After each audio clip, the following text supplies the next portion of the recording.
Mulai sekarang. Assalamualaikum warahmatullahi wabarakatuh. Saudara-saudaraku, kaum muslimin dan muslimat yang dirahmati Allah. Alhamdulillah kita akan mulai kajian kali ini dengan tema khusus ya. Tema khusus di sini adalah kita akan mewawancara saudara-saudara kita, seorang mu'alaf ya, seorang mu'alaf dari Inggris ya, yang akan menyampaikan pengalaman-pengalamannya, bagaimana dia menjadi seorang mu'alaf, bagaimana kendala-kendala yang dia hadapi, dan bagaimana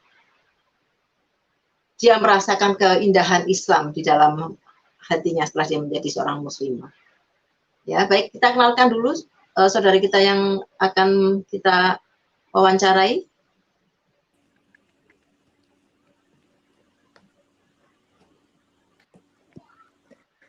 Assalamualaikum. Waalaikumsalam. Please tell me your name. My name is Lilia, and I'm from England. Oh, you're from England. So which parts of England, Lydia? I'm from Devon, so southwest England. All right. So we would like you to share your experience, how you embrace Islam as a new religion, and then I'm going to translate into Indonesian when we have finished for a few words. Can you speak Indonesian, by the way? No, sorry, I'm learning. Okay, no problem. Okay, so saudara-saudara kita, muslim dan muslimah, ini kita kenalkan beliau adalah seorang mu'alaf yang bernama Lila Hemen Hosen ya. Kali ini kita akan mewawancarai beliau bagaimana perjalanannya menjadi seorang muslimah ya, bagaimana pengalaman-pengalamannya, bagaimana kendala-kendala yang dihadapi, karena memang tidak maksudnya Islam ini bukan agama yang mayoritas di Inggris ya. Oke, Lila, how should I call you? Lila? Lilia. Oh, Lilia, sorry. Lilia, how long have you been in Indonesia? I came to Indonesia last February, so February 2020. All right. And then how long have you been a Muslimah? October the 9th, I took my Shahada. Beg your pardon? I took my Shahada on October 9th, so about 6 months. All right. Teman-teman semua, saudara kita Lilia ini berasal dari England dan dia di Indonesia sejak Februari 2020 dan tercatat bulan Juni ya, bulan Oktober 2020. Jadi kurang lebih sudah 6 bulan ya sekarang ya, dari sekarang udah 6 bulan. Kita akan tanya kepada saudara kita Lilia ini sebagai saudara kita satu iman ya, kita dapat alhamdulillah kita mendapatkan saudara ya seiman di sini. Nah, kita coba akan mewawancarai kepada saudara kita bagaimana dia tertarik Islam pada awalnya.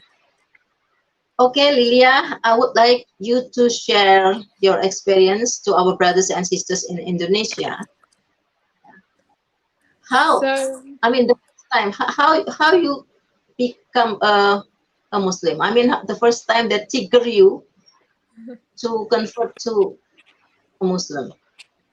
So I grew up with a non-religious family, but they are open. They are very interested and open to learning. And I went to a Christian school, and I never really understood Christianity. And I wanted to know more about religion. So I actually started to learn more about Hinduism at first. And I thought it was beautiful, the Hinduism religion, but it still didn't make sense in my head. I still didn't know what is God, who is God, and I just wanted to know more answers. So then I came to Indonesia last year, and I had lots of like small signs to me, lots of small callings, I guess, which made me interested in Islam. And I made a lot of friends here who were Muslim, and they were the first friends I've ever had in my whole life. You know, I'm 23, I was 21 when I came here, and I'd never had a Muslim friend in my whole life. So for me, it was really new, and I was interested to learn.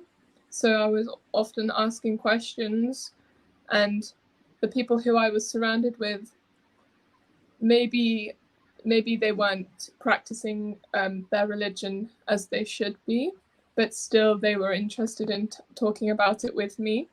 So I then met somebody who was offering classes, Islamic classes, and then I met this whole group of beautiful people, beautiful Muslim people, and I started to really learn more about it. And I was actually shown a video. I can't remember who the video was by, but it was talking about what it says in the Quran about how a baby is conceived and conception. And I remember the description of conception is actually what made my heart completely open, because the detail. And I thought, wow, like, how can somebody, 1400 years ago, who is unable to read or write, describe how a baby is made in that much unbelievable detail? And then literally like a few days after, I took my Shahada. So, Okay, here I am. All right, let me explain to our friends in Indonesia. Maybe I will ask you a few questions regarding your explanation. Jadi teman-teman, sekilas tadi disampaikan oleh saudara kita Lilia, dia terhadir dari seorang yang religius ya, tetapi walaupun religius itu keluarganya itu open. Ya. Lilia sekolah di sekolah Kristen, dia juga belajar agama Kristen, namun dia belum bisa menemukan tentang konsep ketuhanan itu seperti apa, belum dia dapatkan. Jadi walaupun dia beragama Kristen, tapi dia belum bisa memahami apa sebetulnya konsep ketuhanan dalam Kristen dan sebagainya, sampai suatu saat dia bertemu dengan teman-teman Muslim ya yang beragama Islam, dan dia banyak belajar tentang Islam. Kemudian dia belajar tentang Islam juga lewat video, dan mungkin satu hal yang membuat dia merasa takjub dengan Quran ini adalah kehebatan Quran, bagaimana sesuatu yang hal-hal yang tidak terduga, yang tidak mungkin setelah pengetahuan didapatkan sekarang, sudah tertulis 1400 tahun yang lalu. Can you explain to us, Lilia, sorry, in which surah at that time the Quran, which surah that explained that makes you astonished that this is from God? Which surah? You know, Quran consists of 114 surah, from Al-Fatihah, Al-Baqarah, Yes. It was the surah about conception. I can't remember the exact name of that surah. I'm so sorry, but the surah about conception and how a baby is made. That was what opened my heart. But then that was only one of the first, because I've never read the Quran. I've never studied it ever in my life. Ever. I didn't learn about it until 6 months ago. So then when I started watching more videos on YouTube and being told by my amazing friends here, and alhamdulillah, I have an amazing class with an ustad here, and we study it in detail twice a week. And the more I learn, the more my heart opens. And sometimes at the beginning of the journey, I was very resistant and I would be confused and maybe have this like feeling in my heart that was like, this is too much. But then when you read some amazing surah or watch a video which describes something, it brings you back to your heart and it brings you back to that faith that you know is there. It just sometimes goes a bit wobbly, especially when you're new and at the beginning of the journey. But the surah that really, really opened my heart was the surah about conception. All right. See, I remember, if I'm not mistaken, it was in it's in Surah Al-Mu'minun. You know, the development of a baby from zygote to be a baby, born baby. I think Surah Al-Mu'minun, Surah 24, if I'm not mistaken. Yeah, this the development of baby growth, in the womb of a. And it describes the embryo as the stages. Yeah, the Quran explains the stages of the baby. Yeah. That Al-Mu'minun in Surah 24, if I'm not mistaken. It's amazing, right? How so amazing. How Quran can explain even, how it the Quran describes the pattern, the shape, which looks like, a small thing, is a halakah, in the womb of a womb of a woman, pregnant woman, ya. Jadi teman-teman yang membuat dia Lilia ini takjub ketika dia membaca tentang proses kehamilan, ya, dalam surat kalau nggak salah surat Al-Mu'minun, kalau nggak salah, ya, surat 24. Tapi nanti coba kita cek, karena saya sudah lama saya pernah membaca itu, di proses bagaimana dari zigot menjadi bayi, kemudian lahir, dan bagaimana semua itu dijelaskan dalam Quran secara berurutan. Itu yang membuat dia terheran-heran, karena pengetahuan tentang perkembangan janin ini kan sudah diketahui setelah abad ke-20, ya. Jadi 1400 tahun sebelum teknologi pengetahuan tentang penggunaan janin ini diketahui, ternyata Quran sudah memberitahu sebelumnya. Nah, ini yang membuat dia takjub, bagaimana mungkin kitab suci ini ditulis oleh manusia kalau dia bisa menerangkan sesuatu yang terjadi 1400 tahun kemudian, ya. Jadi inilah bukti bahwa ini kitab bukan ditulis oleh manusia, tetapi kitab ini pasti dari Allah, ya, dari Tuhan, karena itu dia langsung bersyahadat. Okay, Lilian, I have explained to our Indonesian friends, Muslims about the things that make you convince you that Al-Quran is the words of God. Okay. So what is your family reaction when they knew that you embraced Islam as your religion? Well, actually, my whole family still don't know yet. So maybe they'll find out via this video, who knows. But my mum speak about it with my mum, and at first she was not very happy about it. But then the more I speak to her, the more open her heart becomes. And recently, only 2 or 3 days ago, she said that I can share surahs from the Quran with her if I want to. So that was really amazing, that she, over the last sort of 6 months, she has been opening her heart slowly. But and my brother as well. But the rest of my family, like my dad, my cousins, my aunties, nobody knows yet.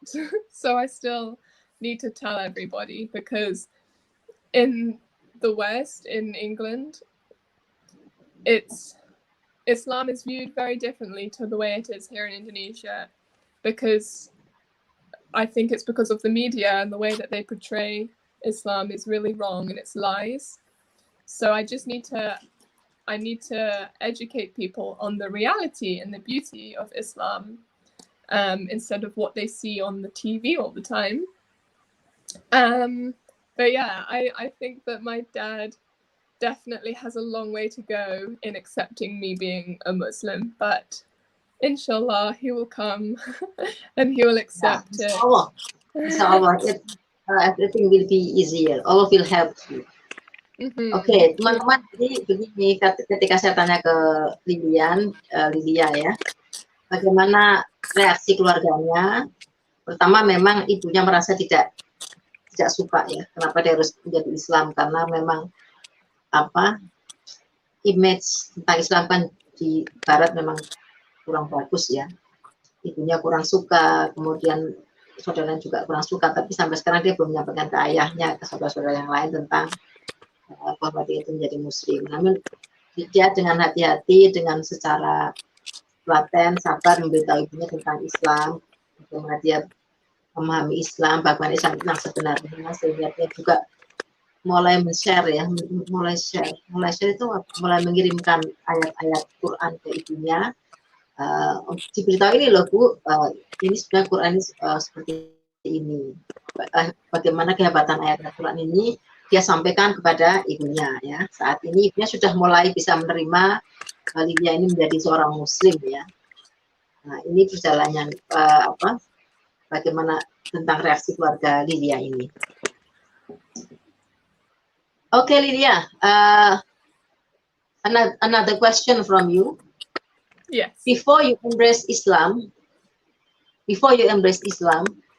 what did you think about Islam? Is this the same as other stereotype, the stereotype of the Western people that Islam is is something bad religion, which is not in a good image. So, did you have the same view about Islam before embracing Islam? I really hate to say this, but yeah, I thought Islam was just about terrorists.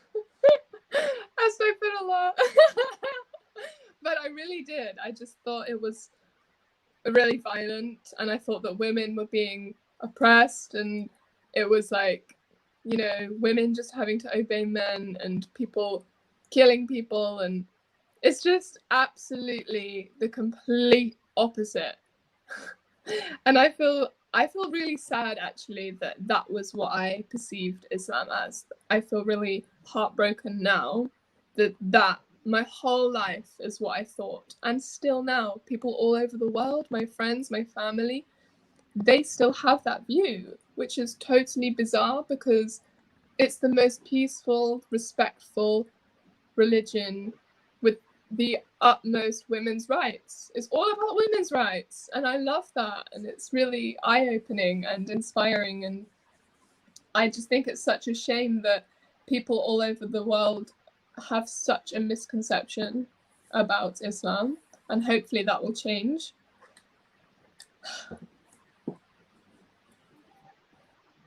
Alright, jadi teman-teman tadi saya tanya ke Lydia bagaimana pandangan dia tentang Islam sebelum dia menjadi seorang muslimah ya. Ternyata sama juga dia dengan perasaan nggak suka belajar mau menyampaikan. Seperti yang dipahami rata-rata orang Barat, Islam itu adalah agama teroris, agama yang tidak menghargai wanita, agama yang merendahkan wanita, dan semua hal-hal yang buruk tentang Islam itu yang ada di pikiran dia waktu itu ya. Jadi dia sama sekali tidak terlintas bahwa suatu saat dia akan menjadi Islam, karena memang seperti sebuah stereotype ya, kalau Islam ini memang dianggap agama yang apa ya, banyak kekerasan, teroris ya, yang dicap teroris dan sebagainya. Itulah seperti yang dinilai orang-orang Barat yang belum memahami Islam. Tapi ketika dia membaca Al-Quran, dia belajar Islam, ternyata di luar dugaan ya, Islam sebagai agama yang justru menghormati wanita, yang menghargai wanita, yang agama yang mengedepankan hak-hak asasi dan kedamaian. Setelah dia memahami, dia baru menyadari bahwa apa yang dia pahami tentang Islam sebelumnya itu adalah tidak benar, ya, adalah keliru. Nah, inilah memang pentingnya kita melakukan sosialisasi kepada teman-teman yang belum memahami tentang Islam, bahwa Islam itu adalah agama yang menjunjung tinggi hak-hak wanita, juga melindungi wanita sebetulnya ya. Kalau mereka belum membaca, memang belum memahami, memang mereka tidak paham ya. Oke, kita lanjutkan lagi ya, pertanyaan untuk Lilia. Oke, Lilia, I have explained your opinion before embracing Islam.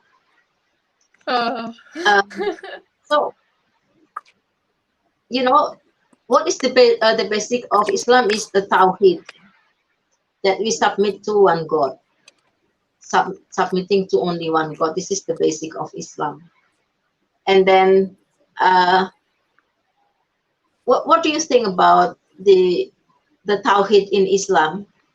Because maybe what you learned from the previous religion, or the religion that you embraced before from Christianity, that's a different thing, because the concept of God is in Christian is Trinity, and then in Islam is Tawhid. So how would you understand these two different things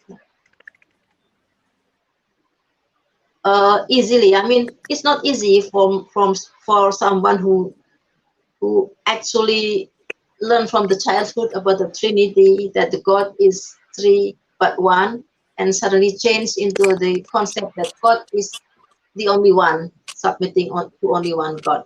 So is it difficult for you to accept this, the teaching of Islam about the concept of God? Not at all. I think that it answers all the questions that we have as humans, because we all have this feeling inside of us that there is a God when we're born, right? And we're always wondering, what is that feeling? And when we go through heartbreak or like trauma, we usually turn to God, even if we are not religious when we're younger.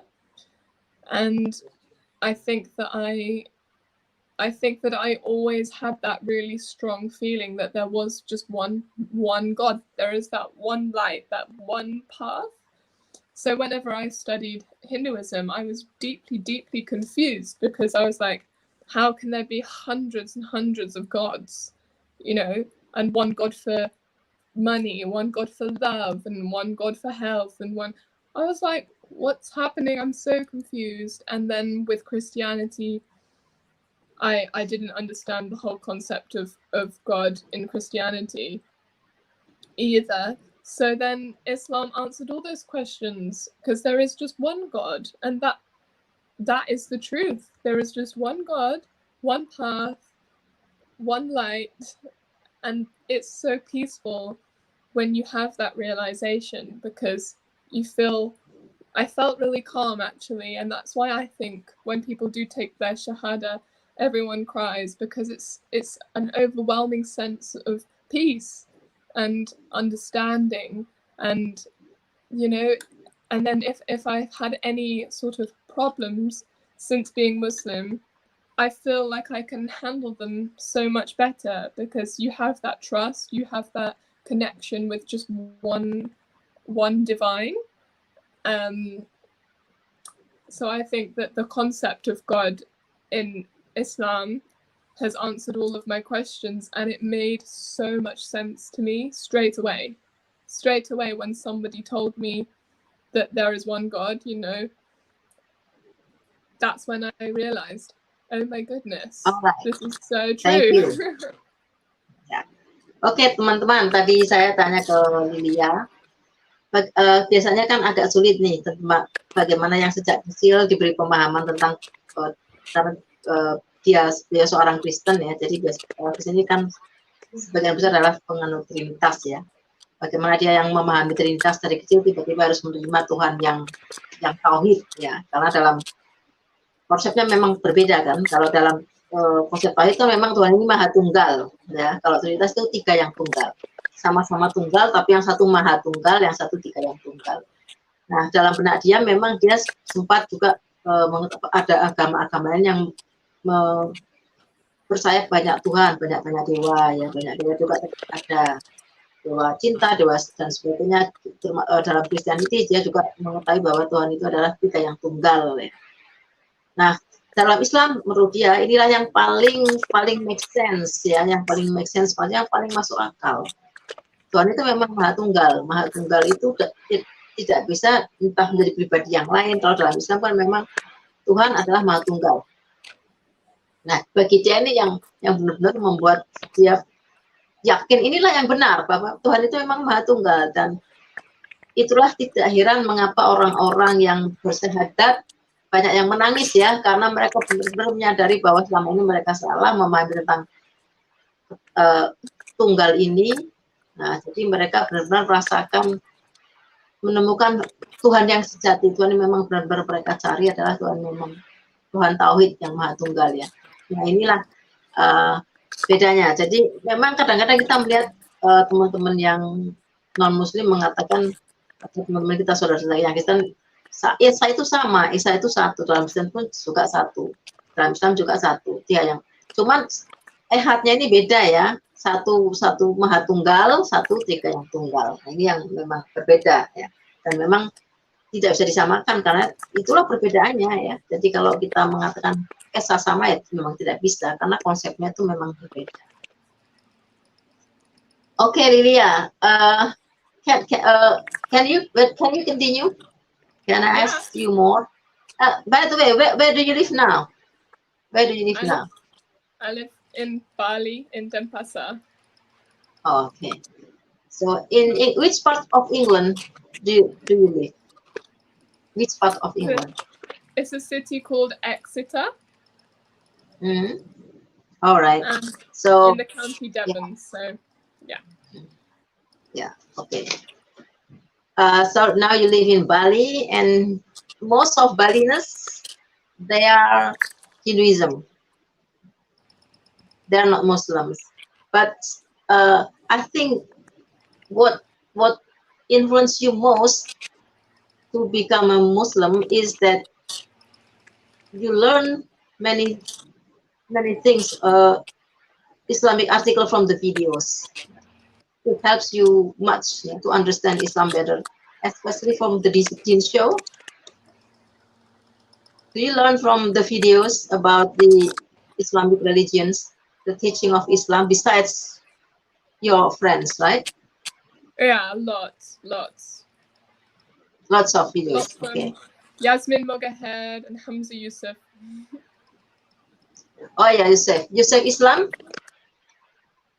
Mm-hmm. I think that there are two prominent Islamic figures in England, in UK, Yusuf Islam and Abraham Green. Do you know about him? Do you know about them? On YouTube. On YouTube, yeah. I think they're the most prominent figures, Islamic figures in England so far, yeah, as I know. Yeah, because all right. I never really knew of very many Islamic figures in the UK because I never tried to even learn, or I didn't know that they existed until this year. So yeah, it's a shame really that I didn't know all the way until now, but now I know. Ya teman-teman, jadi tadi saya mengatakan bahwa di UK ini sebenarnya ada dua tokoh Islam yang paling terkenal ya karena saya sering baca ini, sering nonton di YouTube. Ya satu adalah Yosef Islam atau Cat Stevens ya, tuh bekas penyanyi. Yang satunya adalah Ibrahim Din ya, yang memang gencar dia berdakwah. Nah, ternyata Lilia ini tidak tahu karena dia tidak pernah membaca tentang hal apapun tentang Islam sebelumnya ya. Nah, jadi dia nggak tahu bahwa di saat di England juga ada tokoh-tokoh Islam yang cukup populer ya, cukup populer di kalangan Muslim di England di sana. Nah, sekarang saya lanjut akan pertanyaan lagi ke Lilia. Lilia, how Islam changes your life now? I mean, in the way you think, in the way you live, or in the way, what is it? A lot of different ways. I think that one of the most beautiful things that has changed is organizing my life around praying, because getting up early every day, always having to pray at the same time, I really enjoy that because it organizes my whole day and it gives me time to calm down, decompress, take time for myself and my faith, and just come back to that straight path 5 times a day. And I thought that was so much. I thought I'm never going to be able to do that. But actually, it doesn't make any difference. It actually helps with life so much. But also, I just feel like since being Muslim, I've become so much more peaceful and happy and humble and grateful for everything that I have. And I think that that's how it's affected me the most. Oke. Tadi saya tanya kepada Lilia bagaimana Islam merubah dia ya, karena kebanyakan banyak dari teman-teman kita biasanya kalau berubah dia entah memeluk agama yang baru, itu akan mengalami hal yang berubah dalam hidupnya. Kalau untuk Lilia ini perubahannya ya, dia sekarang dia harus organize hidupnya untuk melakukan sholat 5 waktu ya, karena memang dulunya kan tidak ada kewajiban sholat ya, sekarang dia harus sholat 5 waktu, jadi dia harus bisa mengatur bangun pagi, subuh dan sebagainya. Ini yang memang dirasa sulit karena memang yang tidak terbiasa sholat itu memang agak berat ya melakukan hal-hal yang seperti ini kalau bukan karena iman. Karena saya punya teman orang England ya, sebenarnya teman adik saya yang pernah, karena dia lama tinggal di Inggris, dia sampai mengatakan that's impossible, karena kenapa kamu harus sholat, itu nggak masuk akal lah, sholat 5 hari kamu harus sholat, susah amat hidup, menurut dia ribet sekali menurut dia gitu ya. Karena dia non Muslim. Nah, ini memang tidak mudah untuk menjadi Islam karena konsekuensinya kan harus sholat 5 waktu, harus puasa ya. Yang sebetulnya kalau tidak terbiasa melakukan ini memang terasa berat ya. Nah, itulah kira-kira. Jadi sekarang yang berubah dalam diri dia adalah dia harus membiasakan diri untuk melaksanakan sholat, dia harus organizing time, jadi harus bisa mengatur waktunya untuk sholat dan sebagainya ya. Ini adalah suatu yang memang karena dia yakini ya, dia yakini untuk Muslim yang kafah ya. Oke, Lilia, so do you have any plan to live in Indonesia or to be an Indonesian citizen?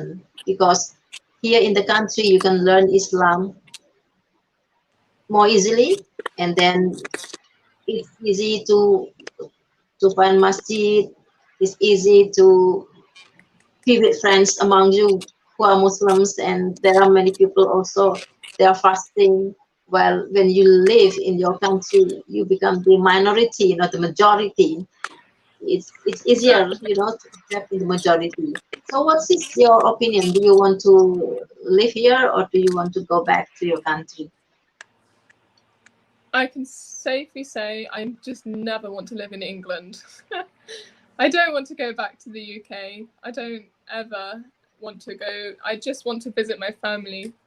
But I think that my home is definitely Indonesia, and I will live here for a long time. But I really love traveling. That's why I came to Bali in the first place. So I would like to travel a lot in my life. But I think that my home is definitely here in Bali, and it will be my home for a long time. Ya, jadi ternyata saudara kita Lydia ini ketika saya tanya apakah dia lebih nyaman tinggal di Indonesia di mana mayoritas memang Islam, jadi dia itu banyak teman, kalau berpuasa juga banyak teman, masih juga bisa mudah ditemukan ya. Berbeda kalau dia harus di England karena Islam adalah agama minoritas, walaupun sekarang sudah berkembang cukup bagus, tetapi dia merasa nyaman di Indonesia gitu, tidak ingin kembali ke England mungkin. Karena memang di sana dia sebagai minoritas, nanti dia banyak ditanya, kenapa kamu menjadi Islam dan sebagainya mungkin ya. Jadi dia merasa kepingin tinggal selamanya di Indonesia ya. Jadi kalau tuh dia harus kembali ke England, berarti dia hanya untuk visit keluarga. Jadi dia ingin menjadi citizenship, Indonesian citizen di sini ya. Mudah-mudahan membawa berkah ya. Beliau di sini membawa berkah karena niat beliau kan memang untuk menjalankan Islam dengan secara nyaman ya. Memang kalau di UK puasa harus sendiri ya, mungkin karena jarang. Islam itu ada tuh, cuman sekarang sudah berkembang lebih baik, tapi tetap bukan yang mayoritas ya. Nah itu kira-kira keinginan si Lydia saat ini ya. Okay, Lydia, do you know how long will be our interview? 1 or 1.5? Our interview will be 1 hour or 1.5? I think 1 hour. I think one. The interview is 1 hour. Okay, we still have around 20 minutes. Yeah, we still have around 20 minutes. So this is about, I'm going to ask about the people in Indonesia. You know that Islam actually is Indonesia one of the biggest Muslim country in the world. You see, the biggest Muslim population is Indonesia in the world. And then, you know that Islam is now the fastest growing religions in the world. Islam is becoming the fastest growing religion. And I think it's become as Karen Armstrong says, the most logical religion, the most applicable religion, right? Yeah. And then Islam is not something that we are afraid of. Islam is just fair. It's just justice. It's something that we can apply in our daily lives. That's Islam. Yeah. Do you find any difficulties in practicing Islam because you have to pray 5 times and then you have to fast every Ramadan and then sometimes someday you have to go to Hajj in Mecca? I don't find it a problem. Do you have any problems?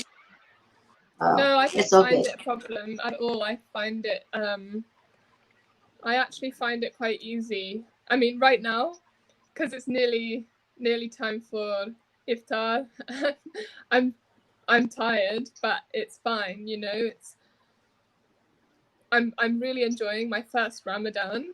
I've not broken my fast yet, so I'm quite proud of myself. And I think that by living in Indonesia, it makes it a lot easier to be Muslim, because if I was in England, I think that doing Ramadan would be super hard. You know, yeah, I wouldn't hours.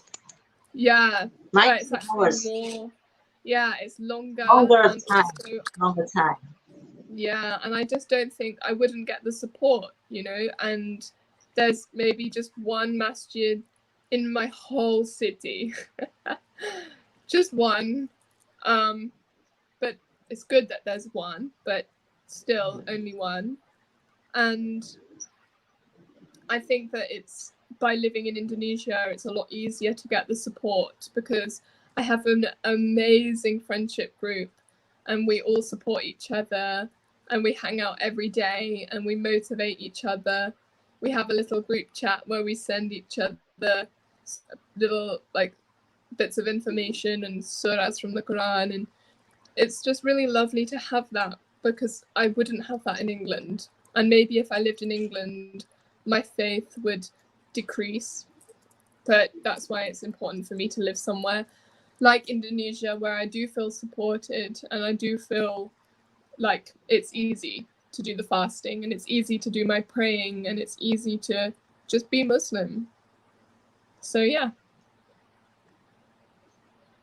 Alright, thank you.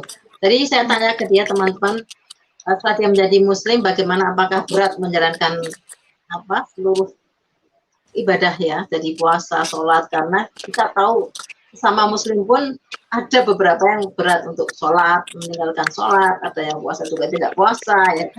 Ini kan kembali ke masalah iman. Apakah dia sebagai seorang yang lama tidak pernah puasa dari kecil, tiba-tiba harus puasa, kemudian nggak pernah sholat, ternyata dia memang awal-awal memang berat melakukannya ya, karena sesuatu yang tiba-tiba harus sholat tiba waktu nih.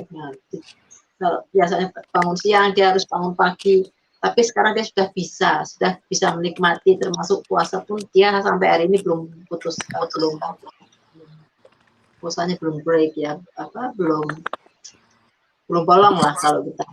Sampai sekarang dia masih puasa, sampai hari ini dia masih tetap puasa. Jadi ya, ya.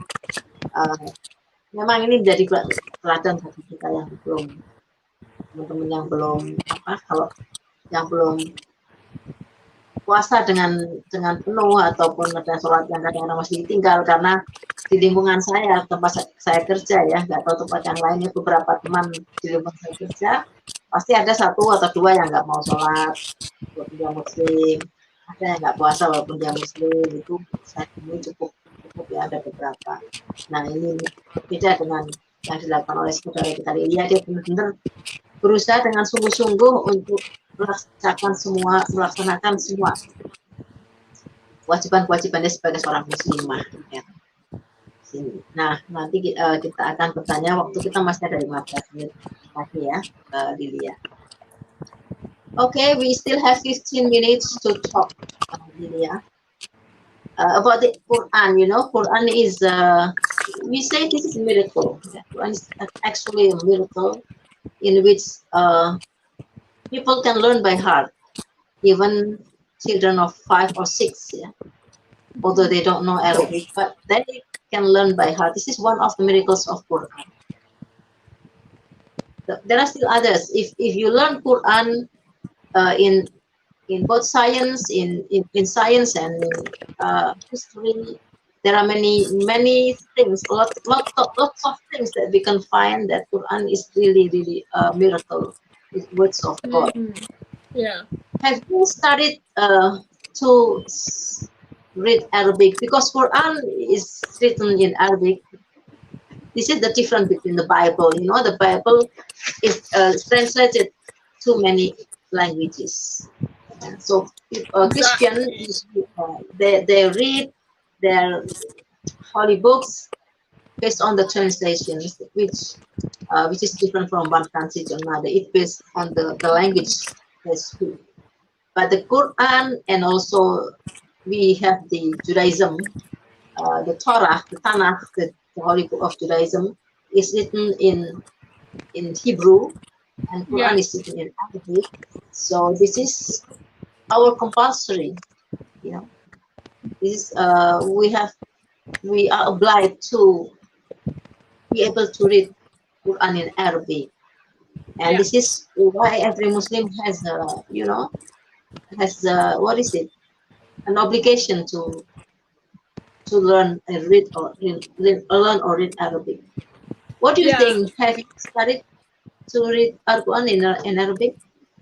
Yeah, I have actually. I think that, surprisingly, I actually think that learning the words, so for example, when I first learned Al-Fatiha, it only took me a day.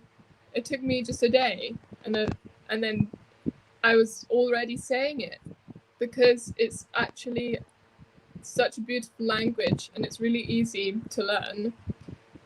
But I thought that it was going to be really hard. I thought, I'm never going to be able to learn that. So I've learned a few surahs and like the prayer as well. But now I actually take classes to learn the Arabic. And just a couple of days ago, I finished learning the alphabet. And I'm really proud of myself. So that's great. From Alif, yeah, Alif, Bata. Yeah. I'm too shy to say it on here, but I can. But it really, yeah, it's not as hard as I thought it was going to be. I thought it was going to be really, really hard and a challenge, but it was a challenge that I was willing to take. But now it's actually not that hard. And I think that my friend, my amazing friend, she does an Arabic course, and she said that it would be good for me to do it because then I can learn really quickly how to recite the Quran. But I think the important part is not just being able to recite it, but actually understand what it means, because I can maybe say some surahs off by heart, like I can remember, but maybe I don't know what I'm saying. So I think it's really important to study each word whilst you're learning the Arabic so that you really understand the meaning of everything that you're reciting. Because that's why the Quran, the revelation did come in Arabic, is because it's so descriptive and it's so precise, and every word is so it describes. If you were trying to translate just one word into English, you may need 2-3 sentences. Yeah. Exactly. So that's why, yeah. And I think that it's you know, I don't deny the Bible or the Torah or the Vedas. I understand that they are revelations, but they've got messed with by humans, and they've been translated and mixed up over time, and that's why we're so lucky to have the Quran come, so we can.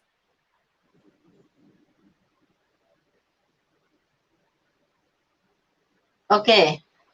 Changing. So that's, yeah, I'm really excited to learn Arabic. That's very great. Yeah, it's not difficult to learn Arabic. Actually, it's easy, especially when you realize you have to know Arabic and you have to learn Arabic because this is the language used by our holy books. Nah, teman-teman, tadi saya tanya ke Lilia, apakah dia juga belajar bahasa Arab ya, karena dalam bahasa Arab. Ternyata dia sudah belajar bahasa Arab dan dia kalau menghafal-hafalnya dia mudah. Tetapi kalau bahasa Arab dia sudah mempelajari huruf alif ba ta sa ya sekarang ini, dan dia menyadari bahwa perlu sekali sebagai muslim tidak hanya reciting Quran, membaca Quran, tetapi dia harus tahu juga maknanya dalam bahasa Arab ya. Dan ini ya, Lilia ingin belajar tidak hanya bisa membaca tapi memahami bahasa Arab ya, karena bahasa Arab itu memang precise. Bahasa Arab ini precise karena begini, dia ada tajwid ya, jadi kapan panjang pendeknya juga membedakan makna dan sebagainya, tidak ada dalam bahasa lain. Itulah kenapa apa di dalam bahasa Arab salah satunya adalah memang bahasa Arab ini tidak berbeda dengan bahasa lain ya. Kalau bahasa kita mau mengatakan panjang pendek sama, bahasa Arab itu tentunya tidak sama ya. Ada banyak hukum-hukum dalam bahasa Arab ini yang membedakan bahasa Arab dengan yang lain, dan juga maknanya. Bahasa Arab itu biasanya satu kata ada banyak makna tergantung konteksnya. Inilah yang dia pelajari, dan beliau ingin sekali memahami Al-Quran dalam teks bahasa aslinya bahasa Arab. Ini perlu kita contoh ya, kita teladani. Kita sebagai muslim juga harus memahami bahasa Arab, memahami Quran tidak hanya tapi juga bisa memahami maknanya dalam bahasa Arab. Okay, Lia, it's great, you know.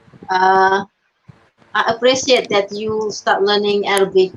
I myself a Muslim, but I also learn Hebrew because I've been learning Tanakh, the Judaism, in its own languages, and it's important to know the text in its own language. The text in the real language, in the the language that that used in the text is very important, because translation is not exactly the same, cannot be exactly the same as the real meaning in its own languages. Oh, I feel This is so why, uncomfortable. I can't hear yeah, anything. this is why it is important. So the What do I last eight do? minutes, maybe I'm going to ask you. So we are happy. We are happy to be with you now. I What can't is hear the last? anything. Yeah, something wrong?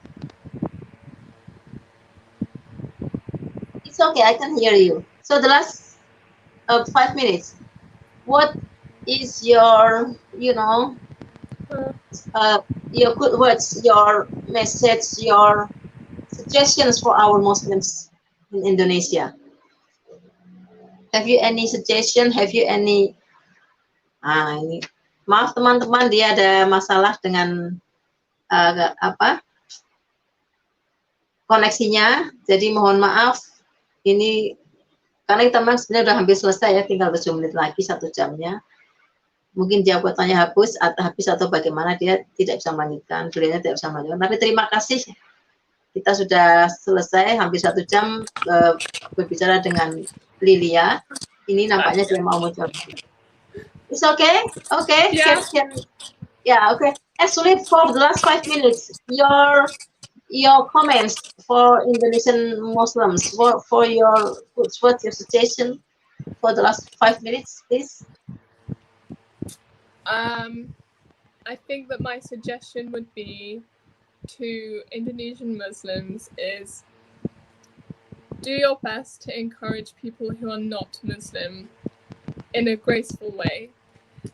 Don't put pressure on people, but try and encourage and inspire them by leading a good, positive example with love, with kindness, with devotion to your faith in a positive way.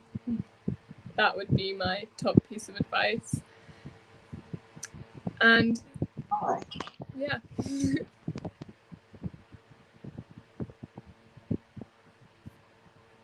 Ya, jadi Lilia memberikan saran kepada kita sebagai seorang Muslim di Indonesia untuk tidak memaksa, tetapi berilah semangat kepada saudara Muslim untuk bisa menerapkan agamanya dengan cinta, dengan kasih sayang, dengan kebaikan, ya, dengan hikmah, seperti yang diajarkan oleh Rasulullah sebagai seorang Muslimah. Yeah, I think what you have suggested is the same as our Prophet. Rasulullah also give examples. Yeah, that you have to. What is it? You have to teach Islam in a good way, in love, in a good manner, by giving a good example from your own. First, from your own. This is Islam. Yeah, Islam is a religion which is applicable to all the people in the world, because Islam is universal. Exactly. Islam is universal. That's why in Islam they say, "Ya ayuhan nas, O mankind, ya ayuhan ladina amanu, or the believers." Yeah, so it's universal. It doesn't denote. It doesn't refer to certain nations or certain race. It's just for all of the people in the world. And Islam, as in Surah Al-Hujurat 13, that Allah, Muslims are the same in the eyes of Allah, except their obedience. Okay, this is, I think, the same thing that Islam is actually teach us to love each other, to care each other. Yeah. What they think about Islam is as a terrorist is it not true? This is completely wrong, because they just quote, they just quote the first, the first in the not properly. This is the first of war. Yeah, they just take it as the teaching of Islam. Ya, teman-teman. Yeah, I think so. I think we have the same opinion, Lilia, about Islam now. You have a better understanding Even now you are Muslimah, we are happy to have you as a Muslimah, as our sister in faith. Hopefully, this is the Graha Mu'alaf. Yeah. Please give any comment, or if you want to join us, or if you have any problems, just tell us anything you want to ask about Islam. You also can ask our. This is our, what is it? Organization. Graha Mu'alaf means the house of Mu'alaf, the house of the new converts, those who convert to Islam. Yeah, we have this channel as the Graha Mu'alaf. Yeah, means the house of the converting, those who convert to Islam. As I think this is the same as you also who becomes, who converted to Islam. I think now the better way is to refer to Islam, because actually people has to submit in one God. This is the natural, what is it, the natural condition that people actually, the human being is believes only in one God. This is we have to, you refer to the your fitrah, to the, what is it, the natural condition of human being is only believe in one God, the real God. Yeah, okay. I said thank Yeah. you very much for your coming in the show, for our togetherness. Hopefully it will bring goodness to others. It will give barakah from Allah. I mean, if we are have the blessed from God, from Allah, then we become istiqomah in our Muslim. You become istiqomah, I will become istiqomah. Everybody here, we hope. Thank you very much for your coming. I hope Thank someday you. you join us again. We can meet again. We can meet face to face. We have this Yes, silaturahmi. You come to Jakarta. I live in Jakarta, or when I go to Bali, inshallah, I will see you in Bali. I Okay. would love that. Thank you. Yes. Thank you so much for having Wassalamualaikum me. warahmatullahi wabarakatuh. Nice to see you. Waalaikumsalam. Bye bye.